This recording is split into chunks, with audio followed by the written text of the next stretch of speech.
Hello everyone, I am Arpita. Welcome to room to geography. आज हम पढ़ेंगे क्लाइमेटिक कंट्रोल के बारे में। मतलब क्लाइमेट को कंट्रोल करते हैं ऐसे कौन कौन सा चीज़ है जो क्लाइमेट को कंट्रोल करते हैं। मतलब बहुत सारे ऐसे फैक्टर है जो क्लाइमेट को अफेक्ट करते हैं। कोई भी एक प्लेस में हो सकते हैं, जैसे इंडिया में हो सकते हैं, बाहर के कंट्री में हो सकते हैं, मतलब अर्थ के कोई भी प्लेस में हो सकते हैं। जो क्लाइमेट है उनको कंट्रोल करते हैं ऐसे बहुत सारे फैक्टर्स है।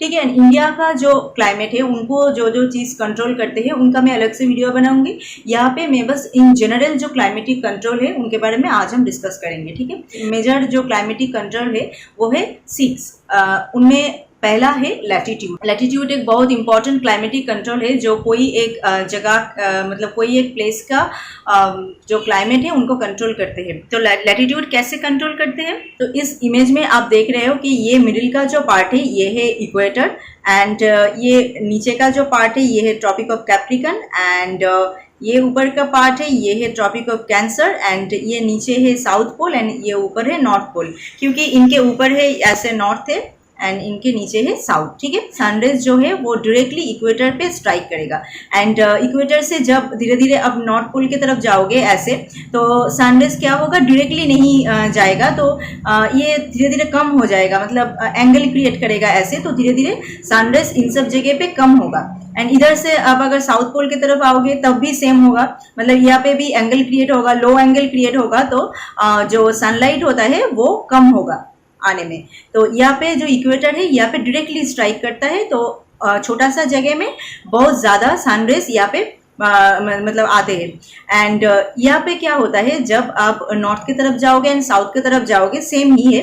तो नॉर्थ की तरफ अगर आप जाओगे आप यहाँ पे देख रहे हो कि सनरेज बहुत सारे जगह लेके मतलब सनरेज पड़ रहा है। तो क्या होता है, बहुत मतलब एरिया कवर करते हैं बहुत ज़्यादा, बट जो सनलाइट होता है वो बहुत कम होता है।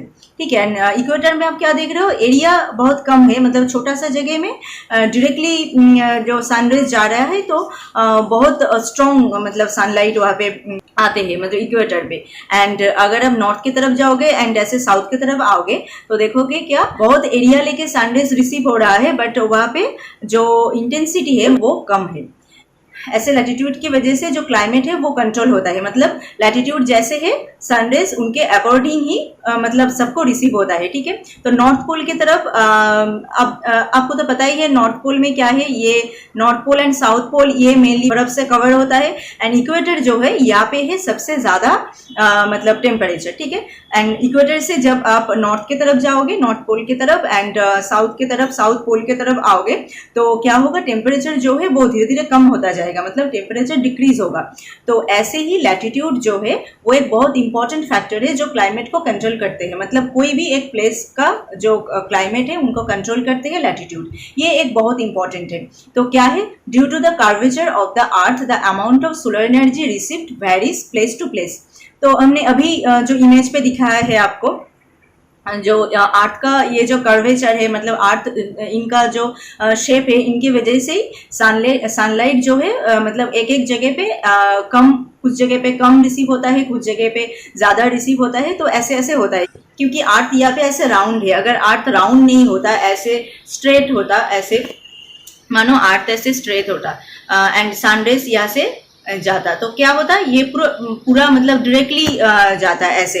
एंड इनके कार्ड होने की वजह से क्या हो रहा है, ये जो है इनका एंगल क्रिएट हो रहा है यहाँ पे, तो सनलाइट का इंटेंसिटी जो है धीरे धीरे कम होता जाता है। मतलब पोल के तरफ आप जाओगे तो सनलाइट धीरे धीरे कम होगा, एंड पोल जो है वो सनलाइट बहुत कम रिसीव करते हैं, एंड इक्वेटर जो है वो सबसे ज्यादा सनलाइट रिसीव करते हैं। तो टेम्परेचर का वेरिएशन इनकी वजह से होता है। North pole and south pole यहाँ पे हम देखते हैं ज्यादातर बर्फ से कवर होता है, एंड इक्वेटर एक ऐसा जगह है जहाँ पे हम हमेशा लो प्रेशर देखते हैं, मतलब रेनफॉल भी बहुत ज्यादा होता है यहाँ पे, एंड टेम्परेचर भी बहुत ज्यादा है। तो धीरे धीरे आप अगर पोल की तरफ जाओगे तो टेम्परेचर जो है डिक्रीज होता जाएगा।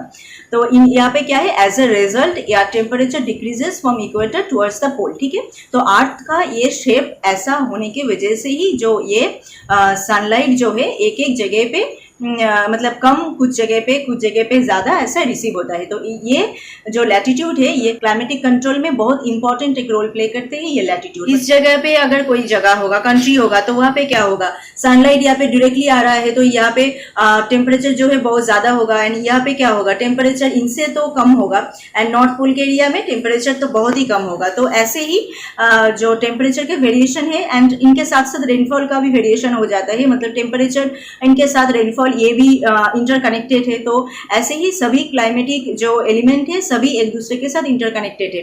टेम्परेचर के साथ रेनफॉल है, मतलब एंड क्लाउड कवर जो है वो भी कनेक्टेड है, विंड जो है वो भी कनेक्टेड है। तो सभी एक साथ कनेक्टेड है, तो एक चीज में अगर फर्क पड़ेगा तो सभी चीज अलग अलग हो जाएगा। इसलिए लैटिट्यूड जो है ये बहुत इंपॉर्टेंट क्लाइमेटिक कंट्रोल है। ठीक है, देखते हैं नेक्स्ट। लैटिट्यूड के बाद जो इंपॉर्टेंट क्लाइमेटिक कंट्रोल है वो है ऑल्टीट्यूड। ऑल्टीट्यूड क्या है, मतलब हाइट, हाइट कोई एक जगह का जो होता है वो है ऑल्टीट्यूड। तो अगर प्लेन एरिया से, मतलब आप जहाँ पे खड़े हो वहाँ से अगर आप धीरे धीरे ऊपर में जाओगे, अर्थ के ऊपर के पार्ट में जाओगे तो क्या होगा, टेम्परेचर जो है वो डिक्रीज होगा। तो यहाँ पे क्या है, पर 1000 मीटर आप जाओगे अगर, तो 8.5 डिग्री सेंटीग्रेड जो है टेम्परेचर वो डिक्रीज होगा। एंड फारेनहाइट में आप अगर देखोगे 1000 फीट जाने पे 3.6 डिग्री फारेनहाइट टेम्परेचर जो है वो डिक्रीज होता है। तो क्या होता है, कोई एक जगह से, मतलब प्लेन एरिया से, ऐसे यहाँ पे इमेज में जो है कोई ये नीचे के जगह से आप अगर धीरे धीरे ऊपर में जाओगे ऐसे, तो टेम्परेचर क्या है, 1000 मीटर आप अगर जाओगे तो टेम्परेचर 8.5 डिग्री सेंटीग्रेड डिक्रीज होगा। ऐसे आप अगर धीरे धीरे और भी ऊपर जाओगे, 2000-3000 मीटर ऊपर जाओगे तो टेम्परेचर जो है और भी डिक्रीज हो जाएगा। तो ये एक बहुत इंपॉर्टेंट क्लाइमेटिक कंट्रोल है जो है ऑल्टीट्यूड। उनकी वजह से क्या होता है, आप नीचे से अगर ऊपर की तरफ जाओगे तो टेम्परेचर धीरे धीरे डिक्रीज होता है। जैसे आप कोई हिली रीजन पे जाओगे तो क्या होगा, उस जगह पे आप देखोगे पूरा साल ही टेम्परेचर मतलब बहुत कम रहता है, एंड जो जब विंटर के टाइम होता है तो बहुत ही कम रहते हैं, एंड पूरा जो ईयर होता है वो बहुत कम रहते हैं। एंड प्लेन एरिया के साथ आप अगर उनको मतलब कंपेयर करोगे तो प्लेन एरिया में जो टेम्परेचर होता है, पूरा साल जो टेम्परेचर होता है बहुत ज्यादा होता है, समर के टाइम में बहुत ज्यादा होता है, बट हिली एरिया में ऐसा नहीं होता है, वो वहाँ पे टेम्परेचर जो है कम होता है, एंड विंटर के टाइम में तो ऑब्वियसली बहुत ज्यादा हो जाता है। ऑल्टीट्यूड जो है ये क्लाइमेट को बहुत अच्छी तरह से कंट्रोल करते हैं। तो क्या है, from the surface of the earth to higher altitude the atmosphere becomes less dense and temperature decreases, hills are cooler during summer. ठीक है, तो हमने जो बोला अभी यहाँ पे, सरफेस से आप अगर धीरे धीरे ऊपर की तरफ जाओगे तो क्या होगा, टेम्परेचर धीरे धीरे डिक्रीज हो जाएगा। इसकी वजह से क्या होता है, हिली रीजन में क्या होता है, समर के टाइम में भी टेम्परेचर वहाँ पे कम रहते हैं। हिली रीजन जैसे हो सकते हैं कश्मीर है, जो है हिली रीजन, वहाँ पे आप देखोगे जो मतलब टेम्परेचर जो है वो पूरा साल ही बहुत कम रहते हैं। प्लेन एरिया जैसे हो सकते हैं पंजाब हो सकते हैं, यूपी हो सकते हैं, वेस्ट बंगाल हो सकते हैं, एंड मध्य प्रदेश हो सकते हैं। ये सब जो प्लेन एरिया है यहाँ पे क्या होता है, यहाँ पे जो टेम्परेचर है कंपैरेटिवली उनसे बहुत ज़्यादा होता है। समर के टाइम पे तो बहुत ज़्यादा होता है, बट अब हिली रीजन में अगर देखोगे तो समर के टाइम में भी यहाँ पे टेम्परेचर कम रहते हैं। तो सरफेस से आप 1000 मीटर ऊपर जाओगे तो टेम्परेचर 8.5 डिग्री सेंटीग्रेड डिक्रीज होगा। ऐसे आप कैलकुलेट करना, 2000 मीटर में डबल हो जाएगा उनका, तो ऐसे टेम्परेचर डिक्रीज होता है। ठीक है, नेक्स्ट पॉइंट क्या है ऑल्टीट्यूड के बाद, वो है pressure and wind. Pressure and wind system depend on the latitude and altitude of the place. It influences the temperature and rainfall pattern.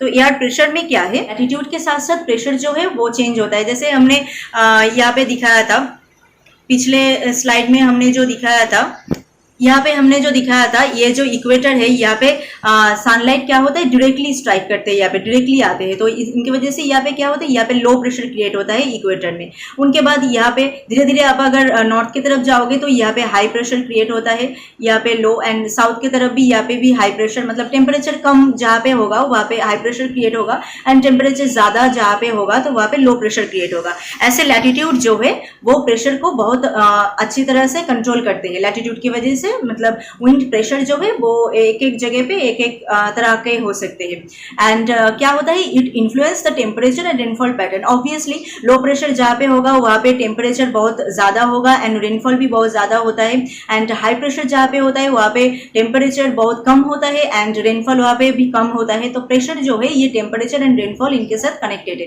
Actually यहाँ पे वेदर का जो जो एलिमेंट है, जैसे प्रेसिपिटेशन है, रेनफॉल है, विंड है, क्लाउड कवर है, एंड पिछले वीडियो में हमने कहा है जो जो एलिमेंट है वो सब एलिमेंट क्या होते हैं, एक दूसरे के साथ इंटरकनेक्टेड है। मतलब एक अगर ज़्यादा हो जाएगा तो दूसरे पे इम्पैक्ट पड़ेगा, और दूसरा अगर कम हो जाएगा तो तीसरे पे इम्पैक्ट पड़ेगा। ऐसा ही होता है, मतलब एक दूसरे के साथ सभी कनेक्टेड है। तो प्रेशर पे अगर आप देखोगे कोई जगह पे लो प्रेशर होता है तो वहाँ पे रेनफॉल ज़्यादा होता है, टेम्परेचर ज़्यादा रहता है वहाँ पे। एंड हाई प्रेशर जहाँ पे होता है टेम्परेचर कम होता है एंड रेनफॉल वहाँ पे कम होता है। तो ऐसा होता है। तो प्रेशर एंड विंड ये जो है ये एक इंपॉर्टेंट क्लाइमेटिक कंट्रोल है। तो pressure and wind mainly latitude and altitude जो है उनसे ये कंट्रोल होता है। लैटिट्यूड से कैसे कंट्रोल होता है हमने अभी पिक्चर में दिखाया, जो मतलब इक्वेटर से आप अगर नॉर्थ की तरफ पोल की तरफ जाओगे एंड साउथ में भी पोल की तरफ आओगे तो क्या होगा, प्रेशर जो है धीरे धीरे हाई होता जाएगा। नॉर्थ पोल एरिया में हाई प्रेशर देखते हैं हम, इक्वेटर एरिया में हम लो प्रेशर देखते हैं। तो ये गया 3 इंपॉर्टेंट जो क्लाइमेटिक कंट्रोल है। पहला गया लैटिट्यूड, दूसरा ऑल्टीट्यूड एंड तीसरा प्रेशर एंड विंड। नेक्स्ट देखते हैं इनके बाद distance from the sea. Distance from the sea में क्या है, सी से अगर डिस्टेंस ज़्यादा होगा कोई एक प्लेस का तो क्या होगा, ये क्लाइमेट जो है वो एक्सट्रीम हो जाएगा, मतलब एक्सट्रीम होता जाएगा। एंड सी के पास का जो एरिया है उन जगह पे क्लाइमेट जो है मॉडरेट क्लाइमेट होगा। तो यहाँ पे डिस्टेंस के साथ ये बहुत ही अच्छी तरह से इंटरकनेक्टेड है। तो यहाँ पे जो इमेज हमने दिया है यहाँ पे, तो ये आप देख रहे हो यहाँ पे एक सी है, ये आप देख रहे हो यहाँ पे एक सी है। सी के पास का जो एरिया है ये सब एरिया में क्लाइमेट क्या होगा, मॉडरेट क्लाइमेट होगा। इनसे अगर जितना आप दूर जाओगे ऐसे तो उस जगह पे क्या होता है, क्लाइमेट जो है वो एक्सट्रीम होता जाता है। यहाँ पे जो हमने डिस्टेंस दिया है ये बहुत कम है, इनसे भी बहुत ज़्यादा डिस्टेंस आपको देखना पड़ेगा। जैसे बे ऑफ बंगाल आप देख सकते हो, अरेबियन सी आप देख सकते हो, उनसे उनके पास का जो एरिया है, बे ऑफ बंगाल का पास का जो एरिया है जैसे वेस्ट बंगाल है, ओडिशा है, ये सब है। अरेबियन सी का पास का जो एरिया है गुजरात है, महाराष्ट्र है, ये सब एरिया में जो है क्लाइमेट जो मॉडरेट क्लाइमेट है। एंड उनसे डिस्टेंस ज़्यादा होगा, अगर मतलब उनसे ज़्यादा डिस्टेंस में है कोई एक जगह, जैसे अरेबियन सी से ज़्यादा डिस्टेंस में है मध्य प्रदेश है, छत्तीसगढ़ है, ये सब है, दिल्ली का एरिया है, दिल्ली है, ये सब एरिया है। ये बे ऑफ बंगाल से भी दूर है एंड अरेबियन सी से भी दूर है। तो इनकी वजह से क्या होता है, इन सब एरिया में एक्सट्रीम क्लाइमेट हम देखते हैं। तो ये एक बहुत इंपॉर्टेंट मतलब क्लाइमेटिक कंट्रोल है जो डिस्टेंस फ्रॉम द सी। तो सी के पास का जो एरिया होता है वहाँ पे क्लाइमेट जो है मॉडरेट क्लाइमेट होता है एंड सी से जितना आप दूर जाओगे उतना ही एक्सट्रीम क्लाइमेट आप देख पाओगे। Distance from the sea increases, its moderating influence decreases. तो मॉडरेटिंग जो इन्फ्लुएंस होता है सी के साइड का, उनके डिस्टेंस ज़्यादा होने के साथ साथ वो जो इन्फ्लुएंस है, मॉडरेटिंग इन्फ्लुएंस है, वो कम होता जाएगा। तो ये एक बहुत इंपॉर्टेंट क्लाइमेटिक कंट्रोल है। नेक्स्ट जो क्लाइमेटिक कंट्रोल है वो क्या है, ओशन करंट। ओशन करंट में क्या है, ocean current along with onshore wind affect the climate of the coastal area. Any coastal area with warm or cold ocean flowing beside it will be warmed or cooled if the wind are onshore. onshore मतलब क्या है, जो wind है मतलब सी से land की तरफ आ रहा है ऐसा wind, उसे हम कहते हैं onshore wind। ठीक है, तो ऐसे सी से जो लैंड है लैंड की तरफ आ रहा है, ये लैंड एरिया है एंड ये सी एरिया है। सी से जो विंड ऐसे लैंड के तरफ आ रहा है तो उसे हम कहते हैं ऑनशोर विंड। तो ऐसा अगर होगा जो ओशन करंट जो है, अगर यहाँ से वार्म ओशन करंट फ्लो करेगा and cooled ocean current flow करेगा एंड वहाँ पे विंड अगर ऑनशोर होगा मतलब ऐसे लैंड की तरफ आएगा, तो ओशन करंट अगर वार्म होगा तो विंड के साथ साथ वार्म विंड आएगा लैंड की तरफ। एंड अगर कूल्ड मतलब कोल्ड ओशन करंट वहाँ से फ्लो करेगा तो वो क्या होगा, ये जो विंड के साथ साथ कूल्ड विंड यहाँ पे आएगा मतलब लैंड एरिया पे। तो ओशन करंट जो है ये डायरेक्टली क्लाइमेट को कंट्रोल करते हैं। कोई कोस्टल एरिया में, मतलब सी के साइड का जो एरिया होता है उसे हम कहते हैं कोस्टल एरिया। तो कोस्टल एरिया का जो क्लाइमेट है ओशन करंट के द्वारा बहुत ही इन्फ्लुएंस्ड होता है। तो क्या है, अगर वार्म ओशन करंट जाएगा कोस्टल एरिया के साइड से, मतलब समुद्र के ऊपर से, तो विंड अगर ऑनशोर होगा, अगर ऑनशोर विंड होता है मतलब सी के तरफ से लैंड की तरफ आ रहा है, तो ही वो वार्म ओशन करंट उनके साथ लैंड की तरफ आएगा, नहीं तो नहीं आएगा। अगर कोल्ड ओशन करंट जाता है तो उनके साथ साथ कोल्ड विंड आएगा। तो ऐसा ही होता है ओशन करंट में। नेक्स्ट देखते हैं हम रिलीफ। रिलीफ ये एक बहुत इंपॉर्टेंट क्लाइमेटिक कंट्रोल है। तो high mountain act as a barrier for hot और cold wind. They also causes precipitation. High mountain act as a barrier for hot और कोल्ड विंड। अगर ऊंचा एक कोई माउंटेन होता है तो वो क्या होता है, जो कोल्ड जो विंड होता है एंड हॉट जो विंड होता है, इनका एज ए बैरियर ये काम करते हैं। मतलब यहाँ पे अगर आप देखोगे, ये जो एक माउंटेन यहाँ पे हमने ड्रॉ किया है, ये माउंटेन की वजह से क्या होता है, पीछे से अगर कोई कोल्ड विंड और हॉट विंड कुछ भी हो सकते हैं आते हैं, तो माउंटेन की वजह से इनके इस तरफ, मतलब इस तरफ नहीं आ पाएगा। तो ये एज ए बैरियर काम करता है। ये जो माउंटेन है ये एक बहुत इंपॉर्टेंट रोल है। And they also causes precipitation and they are high enough and lie in the path of rain bearing wind and leeward side of mountain remain dry. तो क्या होता है यहाँ पे, और एक इंपॉर्टेंट रोल प्ले करते हैं रिलीफ जो है। अगर आप देखते हो यहाँ पे एक ऐसे माउंटेन है एंड इधर से कोई ऐसे विंड आ रहे हैं, मतलब जो बारिश कर सकते हैं, ऐसा विंड जो होता है, जैसे मॉनसून विंड होता है, साउथ वेस्ट मॉनसून विंड जैसे होता है। तो उनके आने की वजह से क्या होगा, माउंटेन है वहां से आगे धक्का खाएगा एंड यहाँ पे बहुत ज्यादा बारिश होगा उनकी वजह से। बट ये जो इधर का जो साइड है ये ड्राई रहेगा। मतलब यहाँ पे जो ये क्लाउड जो था, यहाँ पे पूरा बारिश इस जगह पे कर देता है एंड कुछ बचता नहीं है। जो क्लाउड यहाँ पे आते हैं उनमें कुछ ऐसा चीजें नहीं होता है जिनसे रेनफॉल हो सके। तो ये जो इधर का जो साइड होता है ये बिल्कुल ड्राई रहता है एंड इधर का साइड वेट होता है, ठीक है। तो ये एक इंपॉर्टेंट रोल जो है रिलीफ प्ले करते हैं। तो क्या होता है, ये मेनली ओरोग्राफिक रेनफॉल में होता है। ओरोग्राफिक रेनफॉल क्या होता है, जो पर्वत के वजह से जो रेनफॉल होता है, ऐसे इधर से कोई विंड आ रहा है जो बारिश कर सकते हैं एंड यहाँ पे आने के बाद पर्वत से धक्का खाने के बाद यहाँ पे क्या होता है, बहुत ज्यादा बारिश हो जाता है एंड इधर से जब विंड इस तरफ आते हैं तो उस विंड में कुछ ऐसा चीज नहीं होता है जो बारिश कर सके। मतलब जो ड्रॉपलेट होता है वो नहीं होता है वहां पे। तो उनकी वजह से क्या होता है, ये एरिया जो है ये ड्राई हो जाता है। तो इसे हम कहते हैं रेन शैडो एरिया। मतलब यहाँ पे बारिश नहीं होता है इनके वजह से। एंड ये है लीवर्ड साइड एंड ये है विंडवर्ड साइड। विंडवर्ड साइड में हर वक्त बारिश होता है, लीवर्ड साइड में बारिश नहीं होता है। तो रिलीफ ये एक इंपॉर्टेंट रोल प्ले करते हैं। एक तो ये बैरियर के जैसे काम करते हैं। हॉट और कोल्ड विंड कुछ भी अगर मतलब आना चाहे तो ये एज ए बैरियर काम करते हैं। एंड और एक ये जो है रेनफॉल का वेरिएशन करते हैं, ये एक रिलीफ। तो 6 मेजर क्लाइमेटिक कंट्रोल के बारे में आज हमने डिस्कस किया। तो पहले से देख लेते हैं एक बार क्या क्या है। सबसे पहले जो था लैटिट्यूड था।